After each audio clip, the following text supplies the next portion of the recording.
जे त्रिभुवन में जीव अनंत, सुख चाहे दुख ते भयवंत, ताते दुख हारी सुख कार, कहे सीख गुरु करुणाधार। ये पंक्तियाँ हम कई बार पढ़ चुके होंगे और इसको समझने का भी हमने प्रयास किया है, लेकिन वस्तु स्थिति है कि इस संसार में अनंत काल से जीव सुख की चाह में भटक रहा है, लेकिन वास्तविक सुख आज तक उसको प्राप्त नहीं हो सका, क्योंकि वास्तविक सुख जहाँ पर प्राप्त होना है उस स्थान तक वह पहुँच ही नहीं पाता। क्योंकि जिस स्थान में वास्तविक सुख प्राप्त होने वाला है और जिस मार्ग पर चलने पर हम उस गंतव्य तक पहुंचेंगे, वो मार्ग ही उसको प्राप्त नहीं हुआ, तो वह वास्तविक सुख कैसे प्राप्त कर सकता है। इसलिए संसार में परिभ्रमण करता हुआ ये संसारी प्राणी अनंत काल से राग द्वेषादि कषायों के साथ संसार में परिभ्रमण कर रहा है। अपने स्वभाव को वो प्राप्त करने का प्रयास नहीं कर पा रहा है। अपने स्वभाव जो आत्मा का स्वभाव भाव है उसको प्राप्त करने का उसका मन नहीं कर रहा है, क्योंकि भौतिक साधनों में वह इतना चकाचौंध हो चुका है कि उसको सिर्फ पंचेंद्रिय विषय और भौतिक साधन ही नजर आते हैं। इसीलिए वो अपने मार्ग से भटका हुआ है, इसलिए वो मार्ग से भटक करके दूसरे रास्ते पर चल रहा है, और जिस रास्ते पर वह चल रहा है वहाँ तो खाई खाई है, दुख ही दुख है। और इसीलिए तो हमारे करुणाधारी गुरु उसको शिक्षा देते हैं कि दुख को हरने वाली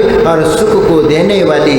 और क्योंकि यही बात तो यहाँ पर हमारे भगवंत भी यही उपदेश देते हैं, जब समूह शरण में विराजमान अरहंत परमेष्ठी और गंधर्व परमेष्ठी उसका विश्लेषण करते हुए, उस दिव्य ध्वनि का विश्लेषण करते हुए हमारे लिए उपदेश देते हैं, हमारे भावनाओं को समझते हैं, और सबके लिए वह सबके अपनी अपनी भाषाओं में वह भगवान की दिव्य देशना कीर्ति है, और सब अपने अपनी भाषाओं में उनकी दिव्य देशना को समझ लेते, उसका पान कर लेते हैं। और इसीलिए जिस तीर्थंकर की हम चर्चा करते हैं और जिस तीर्थंकर को हम लेकर के चलते हैं, क्योंकि वही हमारे मोक्ष मार्ग के नेता है और वही हमारे आत्म कल्याण का पथ प्रदर्शन करने वाले वे युग पुरुष है। इसीलिए तो हम ऐसे युग पुरुष को याद करते हैं, और हम भी ये भावना करते हैं कि जिस प्रकार हमारे तीर्थंकर आदि परम देव ने उस अनंत अवस्था को प्राप्त कर लिया, उस तीर्थंकर पद को प्राप्त कर लिया जो सातिशय पुण्य का प्रतीक माना जाता है, ऐसे सातिशय पुण्य को प्राप्त करने के हम भी भावना करते हैं कि हमारे जीवन में भी ऐसा पद प्राप्त हो, और इसके माध्यम से जन जन का कल्याण हो, प्राणी मात्र का कल्याण हो, इस प्रकार भावना करते हैं। क्योंकि तीर्थंकर प्रकृति का जो बंध होता है वह बंध सामान्य रूप से किसी को भी नहीं हो सकता है, और वह भी विशिष्ट भावना के साथ जब वो भावना भाता है तभी उसके लिए तीर्थंकर जैसे प्रकृति का बंध होता है। और ये सभी नाम कर्मों में सबसे पृथक तीर्थंकर प्रकृति का बंध है। इसलिए तत्वार्थ सूत्र में जब 16 कारण तत्वार्थ सूत्र में वो 16 कारण भावनाओं को बताते समय नाम कर्म का विश्लेषण करते हुए जब उन्होंने ये भावना बोली है, तो वहाँ पर तीर्थंकर प्रकृति का बंध जो है ना उसको अलग से रखा है। नाम कर्म के प्रकृतियों का उल्लेख करते समय तीर्थंकरम च यानी तीर्थकरत्वम च यानी तीर्थकर भी वह, क्योंकि यह अन्य नाम कर्मों के अपेक्षा से विशेष नाम कर्म है, सातिशय पुण्य प्रदान करने वाला ये पद है, इसलिए उसको पृथक ग्रहण किया गया है। इसीलिए यहाँ पर उस बात को समझने की आवश्यकता है कि 16 कारण भावनाओं के माध्यम से ही तीर्थंकर प्रकृति का बंध होता है, लेकिन तीर्थंकर प्रकृति का बंध करने के लिए हमारे लिए सबसे पहला क्या होना चाहिए? क्या होना चाहिए? तीनों लोक में, तीनों कालों में सम्यक दर्शन के समान अन्य कोई वस्तु इस संसारी प्राणी के लिए कल्याण रूप नहीं है, और मिथ्यात्व के समान कल्याणकारी वस्तु कोई संसार में नहीं है। इसीलिए सबसे पहला दर्शन विशुद्धि की बात करते। दर्शन विशुद्धि का मतलब यह है कि सम्यक दर्शन, क्योंकि सम्यक दर्शन के लेकर के हमने तो 1 महीना भर उसी की हमने चर्चा की है और उसको समझने का प्रयास किया, क्योंकि ये सम्यक दर्शन ही हमारे लिए मोक्ष का मार्ग कैसा है, क्या है, ये सब बताया है। क्योंकि सम्यक दर्शन की उत्पत्ति में बहिरंग निमित्त कारण भी है। चारों गतियों में पृथक पृथक है सम्यक दर्शन प्राप्त करने के लिए। तिर्यंच और मनुष्य जाति में जाति स्मरण, धर्म श्रवण और जिनबिंब दर्शन, ये 3 बताया है। लेकिन देवगति में एक विशेष और जुड़ जाता है, क्योंकि देवगति में देवर्दी ये महिमा, यानी वहाँ देवर्दी महिमा, क्योंकि वहाँ रिद्धि की महिमा अभी देखी जाती है, क्योंकि वहाँ जो बड़े बड़े जो देव होते उनकी रिद्धि की महिमा को देख करके भी ये प्रभावित होते। और जब इतने रिद्धि संपन्न देव सम्यक दृष्टि होते हैं और वो जब भगवान के समूह शरण में जाते तो जिन महिमा दर्शन से सम्यक दर्शन होता है। क्योंकि समूह शरण में जहाँ करके देखते हैं समूह शरण का वो वैभव, और जिनको हम अपना स्वामी मान रहे थे, मालिक मान रहे थे, वो भी इनके चरणों में आकर के नतमस्तक हो जाते हैं, तो उनको देख करके जिन महिमा दर्शन, वह दर्शन भी उनके सम्यक दर्शन के लिए कारण बनता है। इसीलिए संसार में ये भटकने वाले इस जीव को ये दर्शन विशुद्धि आदि 16 कारण भावना कारण है। क्योंकि उस तीर्थंकर प्रकृति के लिए बंध के लिए कारण वही है, क्योंकि गुरुओं का उपदेश भी सम्यक दर्शन के लिए कारण है। 7 तत्व आदि का निरूपण करना और उसका विश्लेषण करके उनको समझाना ये गुरु का कर्तव्य होता है। इसीलिए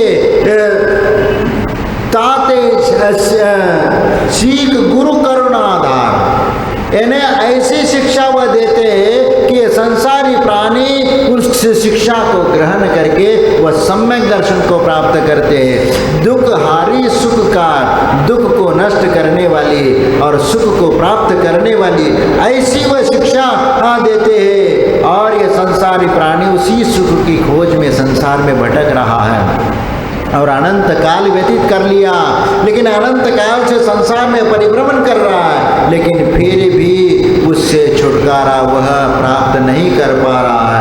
इसलिए यहाँ पर ये बात बताई है, यदि मोक्ष मार्ग में चलने वाले जो गुरु है वह गुरु कैसे होना चाहिए, क्योंकि प्रसिद्धि का लोभ नहीं होना चाहिए और अपना शिष्य समुदाय को बढ़ाने का लोभ ना हो। नहीं है तो जो भी आए भाई आ जाओ तो मैं शिष्य बना देता हूँ। वह ये भी नहीं देखते कि वह इसका पालन करने योग्य है क्या नहीं है, और बना करके रख दिया, शिष्य बना दिया, दीक्षा दे करके रख दिया। ऐसा भी नहीं होना चाहिए। और वह अपने शिष्यों के व्रतों के विकास के लिए, उनके उद्धार के लिए हमेशा वह चिंतन करते हो, मायाचारी न हो। मायाचारी कभी भी शिष्य का भला नहीं कर सकता, इसीलिए मायाचारी के भाव गुरु में नहीं होना चाहिए। और निर्मल परिणाम को धारण करने वाले वह वीतरागी और कषाय और पंचेंद्रियों को जिन्होंने अपने वश में कर लिया है और अपने मूल गुणों को जो सावधानी से पालन करते हैं, ऐसे मुनिराज के चरणों में जो नतमस्तक हो जाते हैं और गुरु बना देते हैं, वही तुम्हारे लिए पथ प्रदर्शन करते हैं। नहीं है तो संसार में भटकने वाले वे साधु जो मिथ्या मार्ग पर चलने वाले हैं, वे स्वयं भी उस मार्ग पर चलते हैं, और जो उनको अपना शिष्य बना दिया उनको भी उसी मार्ग पर ले जाते हैं। जिस प्रकार पत्थर की नाव में सवार होकर के उनको किनारा संसार सागर से पार करने की बात करते हैं, ऐसी वाली बात हो जाती है। क्योंकि वह जिस पत्थर की नाव में बैठ करके जो नदी पार करना चाहता है, वह ऐसे ही मिथ्या मिथ्या अज्ञानी और मायाचारी साधु के समान है, जो स्वयं भी संसार सागर में डूब जाता है और दूसरों को भी डुबाने का काम करता है। इसलिए पत्थर की नाव की उपमा इसलिए दी है क्योंकि पत्थर की नाव कभी तैर नहीं सकती, वह नियम से वह डूब जाती है नदी में, इसीलिए वो डूबती है और उसमें बैठने वाले जो भी लोग हैं उनको भी लेकर के डूब जाती है। इसलिए पत्थर के नाव के समान यदि कोई गुरु है तो उनकी नैया भी डूबने वाली है और उनके साथ बैठने वालों की भी नैया डूबने वाली है। इसलिए मोक्ष मार्ग में सोच समझ करके जो 3 गुप्तियों के माध्यम से अपनी आत्मा का चिंतन करने वाले, 5 समितियों और मूल गुणों का पालन करने वाले उन मुनिराज जो निर्दोष रूप से 28 मूल गुणों का पालन करने वाले होते हैं, उनको हम स्वीकार करते हैं, उनको गुरु मान करके उनके चरण चिन्हों पर, पद चिन्हों पर चल करके हम अपना आत्मा का उद्धार कर लेते हैं। और इसीलिए यहाँ पर 16 कारण भावनाओं का निरंतर चिंतन मनन तीनों लोकों में पूज्य तीर्थंकर आदि नाम कर्म का आश्रव के लिए कारण बन जाता है। तीर्थंकर पद के आश्रव का कारण ये 16 कारण भावना है और 16 कारण भावनाओं को हमें समझने की आवश्यकता है कि 16 कारण भावनाओं में क्या गया है, क्योंकि 16 कारण भावने वाला व्यक्ति तीर्थंकर प्रकृति का बंध करता है, ये शास्त्रों में कहा है। लेकिन ये भी बात है कि जिसने अपने पूर्व भाव में केवली अथवा श्रुत केवली के पाद मूल में तीर्थंकर प्रकृति का आश्रय कर लिया है, वो 5 कल्याण वाला तीर्थंकर होता है, 5 कल्याण को प्राप्त होने वाला तीर्थंकर होता है। और भरत और ऐरावत क्षेत्र में ये 5 कल्याणक वाले तीर्थंकर उत्पन्न होते हैं। लेकिन विदेश क्षेत्र में जन्म लेने वाले जो तीर्थंकर होते हैं वो 5 कल्याणक वाले भी होते हैं, 2 कल्याणक वाले भी होते हैं और 3 कल्याणक वाले भी होते हैं। क्योंकि 5 कल्याणक वाले तो पूर्व जीवन में तीर्थंकर प्रकृति का बंध कर लिया, लेकिन जिसने जन्म लेने के बाद एक अविरति सम्यक दृष्टि होते हुए उन्होंने तीर्थंकर के पाद मूल में केवली श्रुत केवली के पाद मूल में वह तीर्थंकर प्रकृति का बंध करता है, तो उसके 3 कल्याणक होते हैं। क्योंकि दीक्षा कल्याणक, ज्ञान कल्याणक और मोक्ष कल्याणक, ये 3 कल्याणक होते हैं। जो मुनि अवस्था में यदि वह अपना केवली और श्रुत केवली के पाद मूल में तीर्थंकर प्रकृति का बंध करता है तो वह 2 कल्याणकों को प्राप्त करने वाला वह तीर्थंकर होता है। इस प्रकार वहाँ का व्यवस्था तो ऐसी है, लेकिन हम तो भरत और ऐरावत क्षेत्र में रहने वाले लोग हैं, तो यहाँ तो 3 और 2 वाले तो कहीं नजर नहीं आते, लेकिन 5 कल्याणक वाले ही तीर्थंकर होते, और वह भी चतुर्थ काल के पूरे कालखंड में सिर्फ 24 ही तीर्थंकर होते हैं, इससे अधिक नहीं होते। इसीलिए हम यदि भावना भी करते हैं तो देखो, भावना करने से कुछ नहीं होता, उसके अलावा कितनी विशुद्धि और कितने निर्मल परिणाम और पूरे संसार के कल्याण की भावना, प्राणी मात्र के कल्याण की भावना जो उत्कृष्ट रूप से उनके भीतर जाती है, उसी का यह परिणाम है कि उनके लिए तीर्थंकर प्रकृति जैसा पद की बंद हो जाता है। और इसीलिए यहाँ पर हमारे आचार्य कहते हैं केवली अथवा श्रुत केवली के पाद मूल में 16 कारण भावने वाले को तीर्थंकर नाम कर्म का आश्रय हो जाता है। और इसीलिए यहाँ पर उसको समझने की बात है कि वह 16 कारण भावनाएं क्या होती हैं, क्योंकि आज से 16 कारण भावनाएं शुरू हो रही है, तो उसके साथ 16 कारण भावनाओं को भी हम समझने का प्रयत्न करते हैं। क्योंकि हम भी यदि तीर्थंकर जैसे पद को प्राप्त करके संसार के प्राणी मात्र का कल्याण की भावना यदि करते हैं तो हमारा ही इसमें भला है, हमारा ही कल्याण है। इसलिए हम उस प्रकार की भावना भाने में कोई कमी नहीं करना चाहिए। और उसमें हमारे आचार्य ने ये भी कहा है कि 16 कारण भावना ही पर्याप्त है या उससे कम में भी होता है। तो हमारे आचार्य कहते कि तीर्थंकर प्रकृति के बंध के कारण 16 कारण में से यदि एक दो भावना भी यदि भाता है और भी वह भी उत्कृष्ट भावना के साथ भाता है तो उसको सम्यक तीर्थंकर प्रकृति का बंध हो सकता है। लेकिन उसमें दर्शन विशुद्धि की भावना होना चाहिए, सम्यक दर्शन होना चाहिए। और सम्यक दर्शन के बाद वह दर्शन विशुद्धि और उस फिर इस 16 में से और कोई भी एक भावना भी उत्कृष्ट रूप से यदि भावना भा रहा है तो वह उसके लाने वह प्राप्त हो सकता है। इसीलिए 16 कारण भावना षटखंड आगम में जो कहा है और तत्वार्थ सूत्र में भी उसका नामोल्लेख किया गया है, लेकिन उसमें कुछ नामों में कुछ अंतर भी आ जाता है।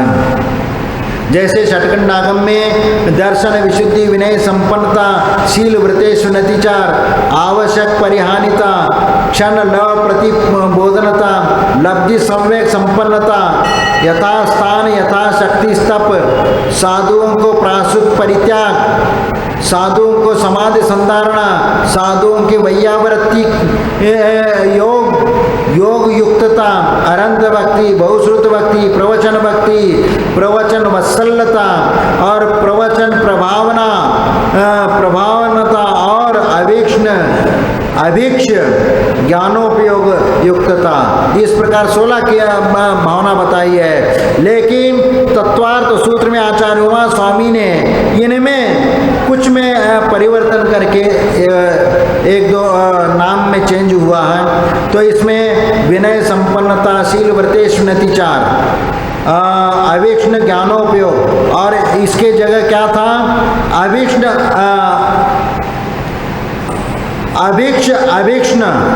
ज्ञानोपयोगता, यानी उसको रिपीट किया अभीक्षण ज्ञानोपयोगता, लेकिन यहाँ अभीक्षण ज्ञानोपयोगता ये कर लिया। और अभीक्षण संवेग और शक्ति त्याग ये इसमें थोड़ा सा परिवर्तन आ गया।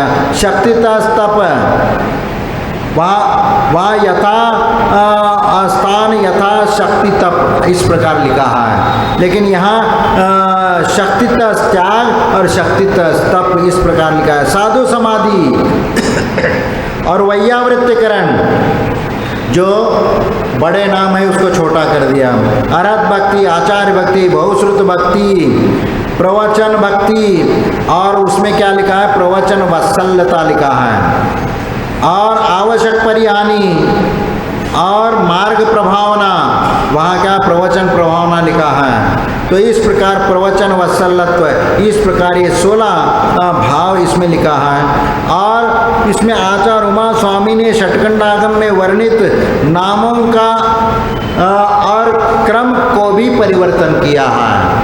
इसीलिए क्षण लव प्रतिबोधनता भावना के स्थान पर आचार्य उमा स्वामी ने आचार्य भक्ति लिखा है और प्रवचन प्रभावना के नाम को परिवर्तित करके मार्ग प्रभावना नाम रख दिया है। और अभीक्ष्ण ज्ञानोपयोग युक्तता के स्थान पर संक्षिप्त नाम अभीक्ष्ण ज्ञानोपयोगिता रखा है। और लब्धि संयोग संपन्नता भावना के स्थान पर संवेग रूप संक्षेप नाम रखा है। और क्षण लव प्रतिबोधनता भावना को अभीक्ष्ण ज्ञानोपयोगिता में समाहित किया है और उसको उसी के अभीक्ष्ण ज्ञानोपयोग माएँ उसी में गर्भित करके उसको छोड़ दिया है। ऐसा लगता है कि यहाँ पर बहुश्रुत भक्ति और आचार्य भक्ति ये जोड़ा गया है, क्योंकि शेष भावनाओं के नाम और अर्थ में मिलते जुलते हैं। यथा स्थान तप और यथा शक्ति तप एक ही माना जाता है, सिर्फ नाम में थोड़ा सा अंतर है। लेकिन इस प्रकार 16 कारण भावनाएं भाई। लेकिन इसके बाद आचार्य श्री ने भावना शतक में जो 16 कारण भावनाओं का वर्णन किया है आचार्य श्री ने, उसमें कहीं कहीं पर नाम परिवर्तन करके लिखा है। उनके द्वारा निर्दिष्ट भावनाओं में निर्मल दृष्टि, देखो दर्शन विशुद्धि की जगह निर्मल दृष्टि आई, विनयावती, सुशीलता यानी शील व्रत की जगह शीलता, सुशीलता, निरंतर ज्ञान योग, संवेग, त्याग वृत्ति, सत्तप, साधु समाधि, सुधा साधन, वैयावृत्ति, अरत भक्ति, आचार्य स्तुति, शिक्षा गुरु स्तुति, भगवत भारती भक्ति, विमल आवश्यक, धर्म प्रभावना और प्रवचन वत्सलता। इस प्रकार आचार्य श्री ने 16 भावनाओं को बताया है। लेकिन ये जो भी 16 भावनाओं में थोड़ा सा नामों का अंतर है, इससे कोई फर्क नहीं पड़ता, लेकिन भावना के पीछे 16 ही भावना है और वह भाव उसी के अंतर्गत गर्भित हो जाते हैं और उसमें कोई विशेष अंतर नहीं माना जा सकता। वह उन्हीं भावनाओं को उसमें वर्णन किया गया है जो 16 कारण भावनाओं में कहा गया है। और इसमें 16 कारण भावनाओं को हम समझने के पहले संक्षेप में पहला वो 16 कारण भावनाओं में क्या बताया है इसको हम समझने का प्रयत्न करते हैं, तो अपने को एक सारभूत समझ में आ जाएगा। फिर एक एक का हम विस्तार से कथन करते जाएंगे तो आपको समझ में आ जाएगा कि दर्शन विशुद्धि आदि 16 कारण भावनाओं में क्या क्या बताया है। दर्शन विशुद्धि में सम्यक दर्शन के 8 अंग जो निशंकित, निकांक्षित, निर्विचिकित्सा, मूढ़ दृष्टि, उपगुण, स्थितिकरण, वात्सल्य और प्रभावना, ये 8 अंग बताए। 3 मूर्ताएं आपको बता दिया है कि लोक मूर्ता, देव मूर्ता और गुरु मूर्ता, इनका कथन किया है। और 8 गर्व यानी 8 मद, ज्ञान मद, पूजा मद, कुल जाति मद आदि, ये 8 मद से रहित और 7 प्रकार के भयों से रहित। और 7 प्रकार के भय, ये लोग भय, परलोक भय, अत्राण भय आदि, इस प्रकार 7 प्रकार के भयों का कथन किया गया है। तो इन 7 भयों से मुक्त ऐसा वह सम्यक दृष्टि की निर्मलता का होना, यह दर्शन विशुद्धि कहलाता है। और दृष्टि में निर्मलता जो आती है वह तत्व ज्ञान से आती है, तत्व चिंतन से आती है। इसलिए दर्शन विशुद्धि और दर्शन, इनमें दोनों में मौलिक अंतर होता है। एक दर्शन विशुद्धि में केवल तत्व चिंतन होता है, किंतु दर्शन में विषय चिंतन भी आ जाता है और वह भी संभावना रहती है विषयों की ओर यह जीव बहुत जल्दी आकृष्ट हो जाता है। इसलिए दर्शन में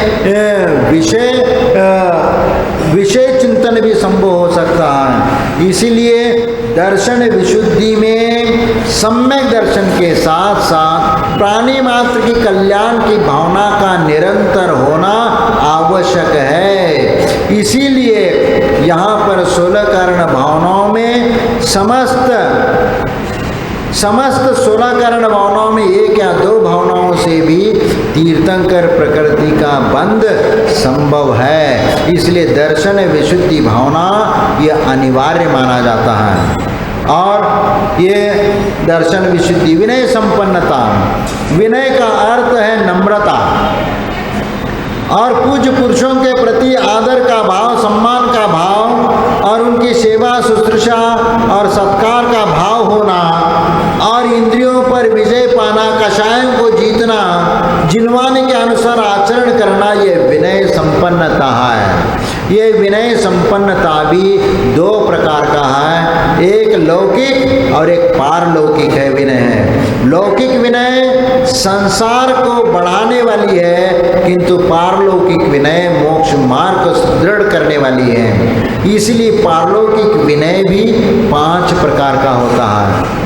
देखो कितना विनय के भेद प्रभेद करके हमारे आचार्य बताने का प्रयास किया है कि कितने विनयता हमारे भीतर होनी चाहिए। हम जिनेंद्र भगवान के प्रति प्रति भक्ति करते हैं, विनय करते हैं और श्रद्धा भाव रखते हैं, लेकिन उसके साथ साथ विनय भी, और वह भी सब प्रकार का विनय होना चाहिए। कौन कौन से विनय है? दर्शन विनय, चारित्र विनय, ज्ञान विनय, तप विनय और उपचार विनय। ये 5 प्रकार के विनय है, और ये विनय संपन्नता गुण हमें व्यक्तित्व के विकास करने में कारणीभूत हो जाते हैं, सहयोगी बन जाते हैं। इसीलिए हम जितना गुरुजनों के चरणों में भक्ति भाव से झुकेंगे उतना ही हम ऊंचे उठते जाएंगे, क्योंकि जितना विनय गुण आपके भीतर रहेगा उतना ही गुणों को आप प्राप्त करके, क्योंकि फिर गुरु के भी अंतरंग भावना से आपके साथ जुड़ा होता है और वह समर्पित होकर के सभी विद्याओं को दान करते हैं, जिससे आप स्वयं उस पूज्यता को प्राप्त कर लेते हैं। इसीलिए वो विनय संपन्नता ये गुण भी कहा है। और निरतचारशील व्रत, शील के कई अर्थ होते हैं, लोक में प्रसिद्ध बताए हैं उनके शील के अर्थ, लेकिन यहाँ पर अहिंसादि व्रतों की रक्षार्थ जो व्रत पाले जाते हैं वही अर्थ यहाँ पर प्रयोजनभूत है। श्रावक 5 अनुव्रतों का पालन करता है, 3 गुणव्रत और 4 शिक्षा व्रतों का पालन करता है। ऐसे 7 शील व्रत उनको कहे गए हैं।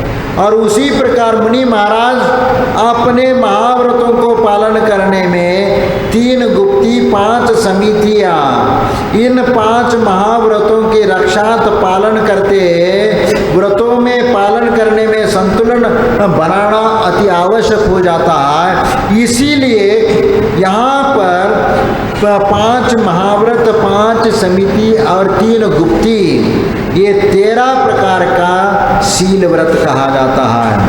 और ये संतुलन बनाना आवश्यक होता है, लेकिन असंतुलन कषाय की तीव्रता से हो जाता है। तीव्र कषाय वाला व्यक्ति अपने व्रतों की रक्षा नहीं कर सकता। यहाँ मुनियों ने मुनीश्री के व्रतों में निरतिचार पालने की भावना को भी स्पष्ट समझाते हुए कहा गया है कि निरतिचार का अर्थ बिना अतिचार लगे व्रतों का पालन करना। निरतिचार यानी किसी प्रकार का अतिचार लगाए बिना जो व्रतों का पालन किया जाता है, व्रतों में शिथिलता आना, व्रतों में पालन करने में उत्साह नहीं होना या व्रतों में दोष लगना, ये अतिचार कहा जाता है। अंत में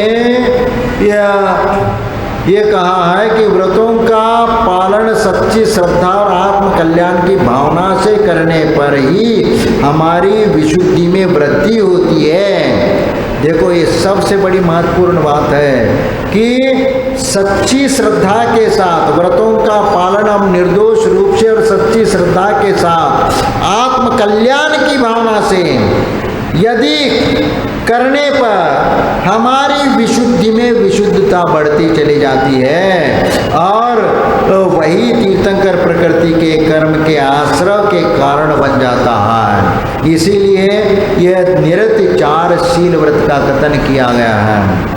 और फिर इसके उपरांत अभीक्ष्ण ज्ञानोपयोग।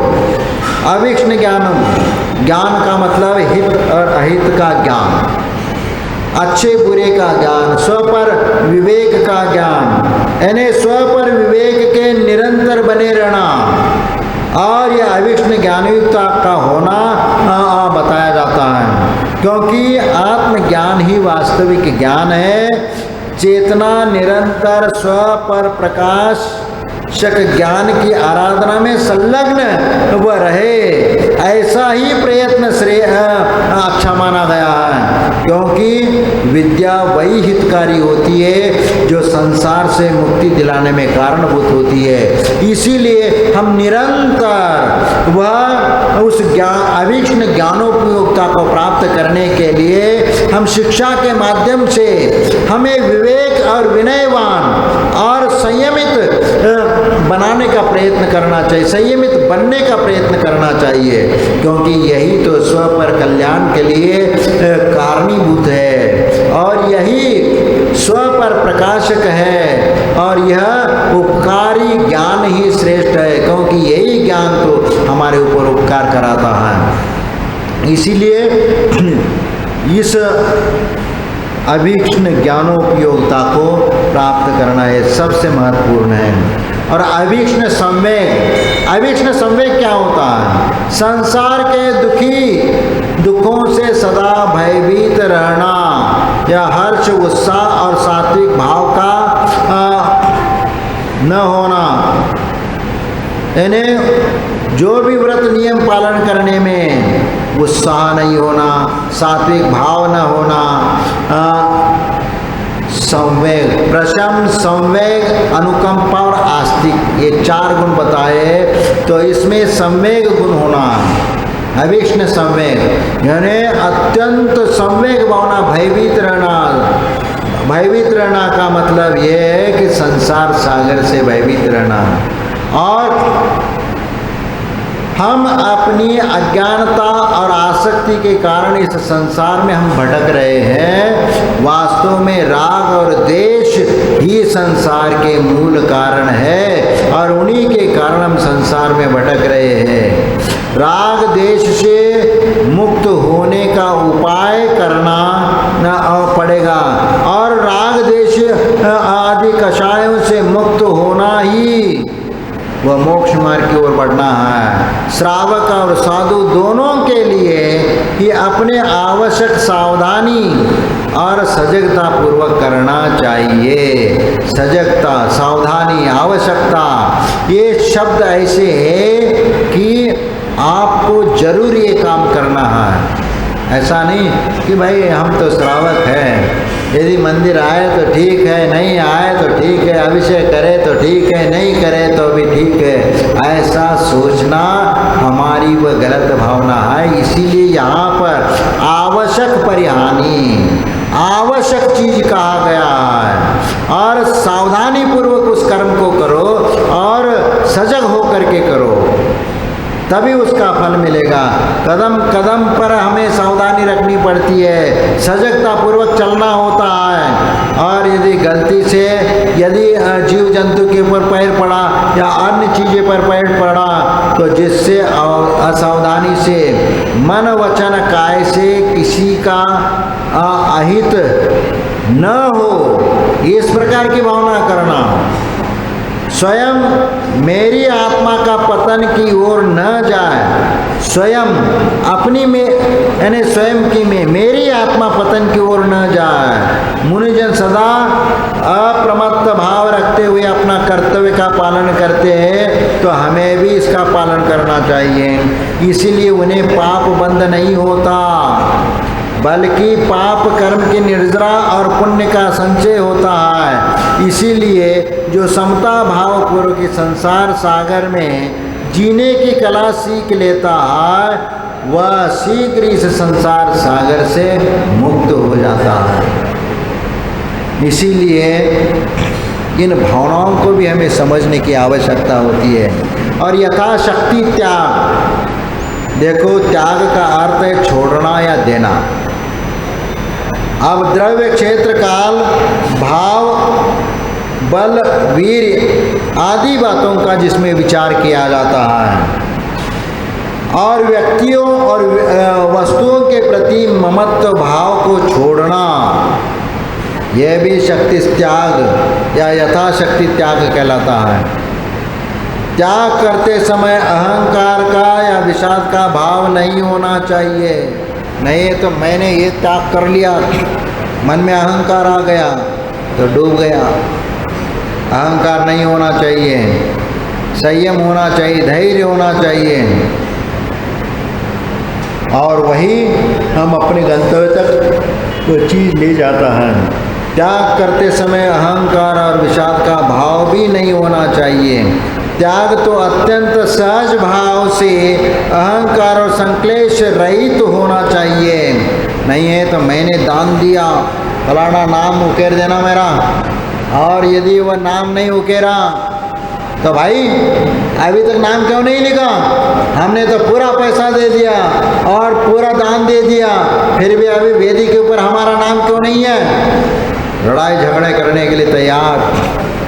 और कमेटी वाले कहते कि ठीक है भाई, जल्दी करा देते हैं, क्योंकि मिस्त्री नहीं मिल रहा, ये नहीं मिल रहा, वो नहीं मिल रहा, फिर बहाना बना करके उनको शांत किया जाता है। फिर वह नाम लिखने की प्रक्रिया होती है। इसीलिए जो इस प्रकार का भाव भी न करे, त्याग करते समय किसी प्रकार का मन में विकल्प न हो, अभी है तो कल नहीं है, अभी है लेकिन अभी नहीं है और लेकिन कल है, तो ये भी बहुत गंभीर बात हो जाती है। किसी न किसी रूप में वह चीज़ वह हासिल कर लेता है। जब भावना भावनाशनी होती है तो अवश्य ज़रूर मिल जाता है, लेकिन धैर्य और साहस का परिचय देना अनिवार्य है, उसके बिना वह संभव नहीं है।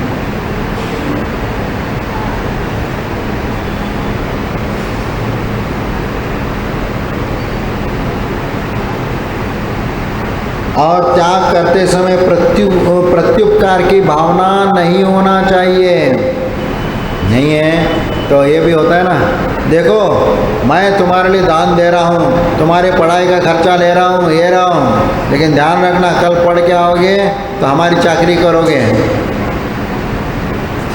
ये क्या हुआ?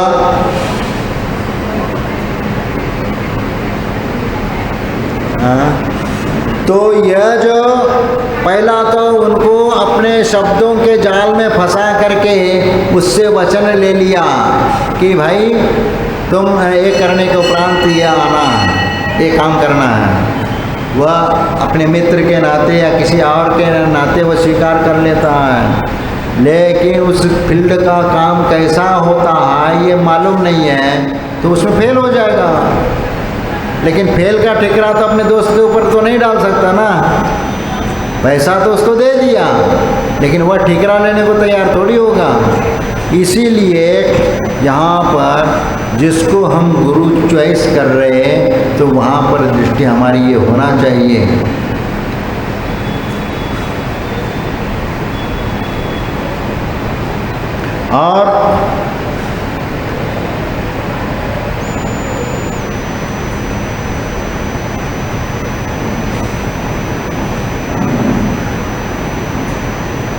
और निराकुरता या त्याग करने में जो खुशी मिलती है वह अलौकिक खुशी होती है, उसका वर्णन हम नहीं कर सकते, लेकिन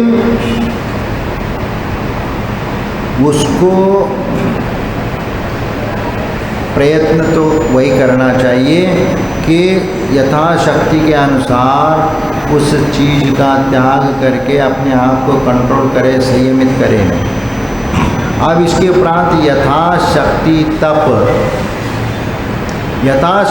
तप, इच्छाओं का निरोध करना, ये तप है। यथाशक्ति तप, निरोध का अर्थ है इच्छाओं को जीत लेना या इच्छाओं से ऊपर उठ जाना, ये उसका अर्थ है। इच्छाओं से उठ जाना ऊपर। इच्छाएं तो अनंत है, उनकी मूर्ति भव्य नहीं है। इच्छाएं तो अनंत है, परिकल्पना नहीं कर सकते, लेकिन मनुष्य की इच्छाएं बहुत बड़ी हैं, वह इच्छाएं पूरी नहीं कर सकती। इसलिए इच्छाओं की पूर्ति करते समय हमारा विवेक जागृत रहे और स्व कल्याण की भावना बनी रहे तो इच्छा को आसानी से जीता जा सकता है। वहीं तप करने वाला श्रेष्ठ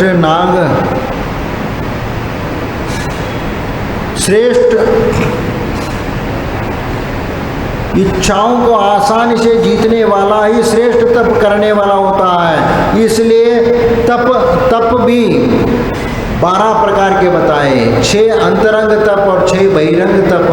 और इसलिए उसमें बताया अनशन, अवमोदर, व्रत परिसंख्यान, रस परित्याग, विविक्त शय्यासन, काय क्लेश, बाह्यम तपा। और देखो यहाँ पर उपवास का बताया है, अनशन का औमोदर्य का बताया है और व्रत परिसंख्यान का भी बताया है। कौन सा किस समय क्या करना चाहिए इसका ज्ञान उसमें दिया गया है। इसीलिए हमें इस बात का भी ख्याल रखना चाहिए कि इसके साथ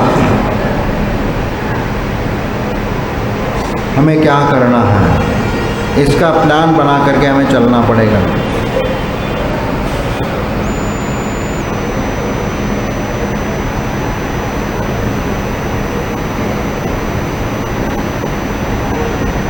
अब इसके उपरांत आता है हाँ एक ये हो गया कि उपवास, औमोदर, व्रत परिसंख्यान, रस परित्याग, व्यक्त, शय्यासन और काय क्लेश, ये 6 तप हो गए।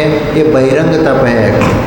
और अंतरंग तप में प्रायश्चित, विनय, वैयावृत्ति, स्वाध्याय, उत्सर्ग और ध्यान, ये 6 भेद आ जाते हैं। तो इस प्रकार 12 प्रकार के तपों को यथाशक्ति कर लेना, यह यथाशक्ति तप की भावना है। और इसके उपरांत साधु समाधि, साधु जनों की तपस्या की सराहना करना, उनकी तपस्या में सहयोगी बनना, यह साधु समाधि कहलाती है। किसी कारण से यदि व्रतों से संपन्न तपस्या करने में लीन उपकारी मुनिजनों पर किसी कारण से विघ्न आ जावे तो उसका शमन करना, उसे दूर करना, यह साधु समाधि है। साधु बिना स्वार्थ के जगत हितैषी है। साधु को छोड़कर ये दुनिया स्वार्थ के हितैषी है और इसीलिए ऐसे साधु बड़े पुण्य से मिलते हैं। इस प्रकार उनकी साधना निर्विघ्न चलती रहे, ऐसे सदा प्रयास करते रहना, यह साधु समाधि है, वो कहलाती है। इसलिए इस समाधि का अर्थ संलेखना भी होता है। संलेखना में समता भाव से देह का परित्याग करना कहलाया है। इसलिए साधु की संलेखना में मदद करना या उनमें आने वाली बाधाओं को दूर करना, यह साधु समाधि भावना है।